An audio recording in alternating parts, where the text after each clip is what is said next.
Michael Moore, he is the Academy Award-winning documentary filmmaker. He's also the host of the Rumble podcast. Michael, thank you so much for joining. Thank you, Katie, for having me on, and thank you for all the good work you do, and thank you for giving me the harshest laugh I've had this year so far with what you and your partner there put together, a remix. It's of Nothing's Gonna Stop Us Now. And we can win this thing together, ethnic cleanse forever. Nothing's gonna stop us now. And when the strip runs out of Gazans, we'll go kill their cousins. The Hague ain't gonna stop us. Nothing's gonna stop us now. The Genocide remix. Yeah. You know, during a time like this, yeah. Well, you know, it's the kind of laughter of, if you don't laugh, you're going to cry, right, because of the utter sad truth of it all. But it's exactly at moments like this that we need people like you, because I do think that humor, satire, is a way to keep the engine of our hearts going. So thank you for that. Thanks. And that was a cover of the song Nothing's Gonna Stop Us Now that was covered by Bibi Netanyahu and Joseph Biden. It was a duet that Daniel Maté. Beautiful duet. Beautiful duet, yeah. It was an ironclad duet. Yeah. And it was just, if people listening or watching us have not seen it, will your producer put up a link or something so people? Yeah, we can. Yeah, sure. Yeah, we'll yeah. Incredible. Yeah. Nothing since Tony, Orlando, and Dawn has measured up to this. So I did not ask Michael I did not bring Michael on to talk about this, just so you know. But Michael, thanks so much. It's been great talking to you. See you next time. Just kidding. But thank you. That's so nice to hear from you. Wanted to ask you about your first time, because you've actually been to Palestine and Israel. Can you tell us about that and what your thoughts were when you made that visit? The first time I was to Israel, Palestine, and Gaza was in, I think, I want to say 1984, 1985, a long time ago. And it... I had already been. I had my own newspaper in Flint, Michigan, the Flint Voice. I'd been around the world. I'd been to the third world a lot. I'd seen a lot. I'd never seen anything like this, and especially Gaza. And you know how it is sometimes in your life, maybe, when you've seen something that you literally now cannot unsee. And the images and what I experienced back there in the early to mid 1980s, the images are still in my head. I honestly, I couldn't believe it. And then the next time I went was about a month into the first Intifada. So this would have been early, I'd say, early 1988. When it was kids with stones being fired upon by Israeli soldiers with either bullets or a lot of rubber bullets. I mean, a rubber bullet just went right, it kind of grazed right past my nose. And I was, wow, I am being shot at by the Israeli army. And I had to process that for a minute and then get myself into a doorstop. You know, the rectangle thing that holds the door, but the door is back there. So I'm trying to stand back so I don't get hit by one of these bullets. And let's just say I mostly fit into the doorstop. But it was, it was pretty, it's pretty crazy. And, but I was so affected by it that I immediately wrote about it. I'd taken a lot of pictures. This is before Roger Me came out, my first film in 89. So this is before that. Oh, wow. I'm just living in Flint. I'm living in southeastern Michigan, the largest population of Arab Americans, Muslim Americans, and in a city like Flint, that not a large city, maybe at that time 150,000 people, but with 4 synagogues. Wow. It's a large Jewish population in Flint, mostly because the auto workers and the Auto Workers Union, which was founded in Flint with the sit-down strike against General Motors in the 1930s, a large number of Jewish Americans from Brooklyn in the early 30s decided to come to Flint and Detroit to help the auto workers form a union. They were all communists, and they trained people like, my grandfather, my uncle, all of how eventually they were going to take over the factories with a big sit-down strike. And they tried it first in 1932, and they failed, and General Motors crushed them, and a lot of them were beaten. But they didn't go back to Brooklyn. They stayed, and they said, we'll do this. We'll figure it. Now we know what we did wrong. We'll figure it out again. And 4 years later, essentially on New Year's Eve, they decided to catch General Motors by surprise. And they'd organized all the people, there are thousands, including my family members. And they succeeded, and they took over the factories. They locked the doors. They wouldn't let GM back in.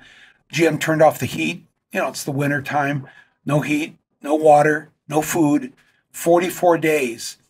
They found various ways to sneak things in, but it was a fight. They brought out the National Guard. There were machine guns surrounding the factory, and only until Franklin Roosevelt essentially stepped in and told General Motors, you are not to shoot a single auto worker. And in fact, he then had the governor of Michigan told him, I want you to turn those machine guns away from the workers and and aim them at the Flint police and the Pinkertons, the private army for General Motors. Put the guns on them if they try to hurt any auto workers. And it basically ended the strike, and they got the first contract and all that. But anyway, I'm just saying all that because I, on this day, on the second night of Passover, that people from Flint, people, the lifers, people that all know the story, that we wouldn't have what we had if it weren't for the Jews of Brooklyn. Right. that came to Flint and devoted their lives. And then after they won the contract, after our dads and uncles and moms, my grandmother worked in the AC spark plug factory. After they got a living wage and health care eventually and everything else, these Jewish union organizers essentially stayed in Flint. They didn't go back to Brooklyn ever. Right. They stayed there. They raised their families raised their families. And so we had this large Jewish population while we were growing up. And now we have Jews in Brooklyn, different Jews in Brooklyn who are right now on the streets. Yes. The streets, yeah. And also, of course, we have people who have been arrested at universities, and you have people actually saying that they need to call in the National Guard. Yeah, well, I'll tell you, this is so out of control what the police are doing, and not just there. I just got my sister from California just sent me some pictures from Cal State Humboldt, which is way up in Northern California where nobody watching this will ever go. But like the students there, it's happening all over the country. And right away now, I guess everybody got the memo. Send in the police, arrest the students. Oh, no, wait, what law are they breaking? They're students here. This is where they live. It's their home. Oh, suspend them so they're not students anymore. And then 5 minutes later, arrest them for trespassing. Yeah. They're all doing this all over the country. And I only can hope, and this is what is so great about the current generation, because what they're doing, they have messed with the wrong generation. And this is going to just build tomorrow, this week, next week. And they're all, and they, and I say, I'm not trying to take credit as a parent of this one person of this younger generation, but I do think that a lot of us raised our kids right to stand up for what they believe in, to love all people, no bigotry, no anti-Semitism, no misogyny, no homophobia. These kids now are really in the second generation of kids being raised this way, to where they wouldn't really, most of them wouldn't know how to be homophobic or anti-Semitic because it's just not in their soul. It's not in their being. And the fact that they're being called anti-Semitic and so many of the Jewish students are participating in these protests that, and it's kind of like, my daughter, she said to me, but the Palestinians are Semites. Right. That's the Jews are Semites. Yeah. So what is being anti-Semitic? I said, yeah, well, that's a good question. I guess you can still be against Jeffrey Epstein. Yes, I think that's yes. Will I be called anti-Semite and anti-Semite if I say anything against? Then I'm a self-hating Jew. That's true, because I also oppose Jeffrey Epstein. Hot take. You heard it here first. Well, Michael, we have to go back to, no, it's okay. Wanted to wish you a happy birthday. Oh, thank you for that. Happy birthday. And we have to go back to the protest, but any final words that you have to say about Palestine, about the protests on the streets, about what we're seeing right now? Well, again, having been there very early on, I've lived with this and carried this with me my whole life, a whole adult life, of seeing the treatment of people and there.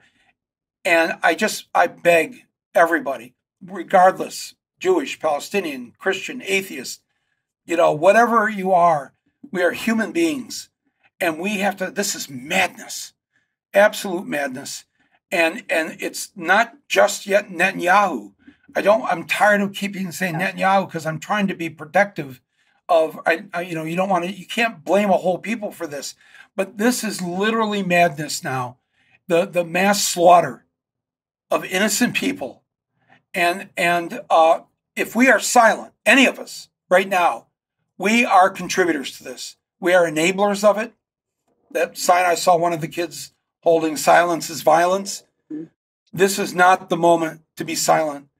If you're a student, get involved, join these demonstrations. If you're a high school student, start one at your high school. You have rights.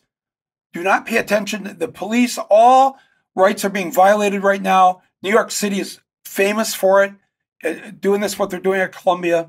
You remember during the Republican convention, how they mass arrested anybody protesting Bush back in 2004? The city had to pay tens of millions of dollars to the protesters for housing them in that pier for those days. They're wrong. You're right. Keep doing what you're doing, and let's stop this killing. Pull the plug on Israel. Pull the plug. No armaments. No military aid. Do what Jose Andres did starting on October 7th. If you want to do something like what he did for Israel, 1.7 million meals he provided to Israelis who lost their homes around Gaza, who were now exiting from near Lebanon. Right. And then his people are murdered by the IDF. No more. Yeah. No more. And I'm telling let me to my friends who aren't going to like what I'm saying. Let me just say to you, I'll say to you what somebody said to me the other day, because I've been posting this stuff. If you will speak out against this killing, you're doing more to save the people of Israel than Netanyahu or all these other crazies. This will save the people more than anything else. Nobody should be killed. Nobody should die. And the younger generations will not tolerate an Israeli state that acts in a fascist form. And eventually nobody will tolerate a theocracy. We should all be living in democracies. Everybody, equal human rights for all. So thank you, Katie, for everything that you do and this incredible work that you've always done. I'm huge admirer. And please, everybody, no more silence. Yes. Well, thank you so much, and really appreciate all that you're doing and all that you've done, and also for being an early critic before it was cool to be a critic, and an early ally of Palestinians. So thank you so much, Michael. Thank you so much. Take care. You too.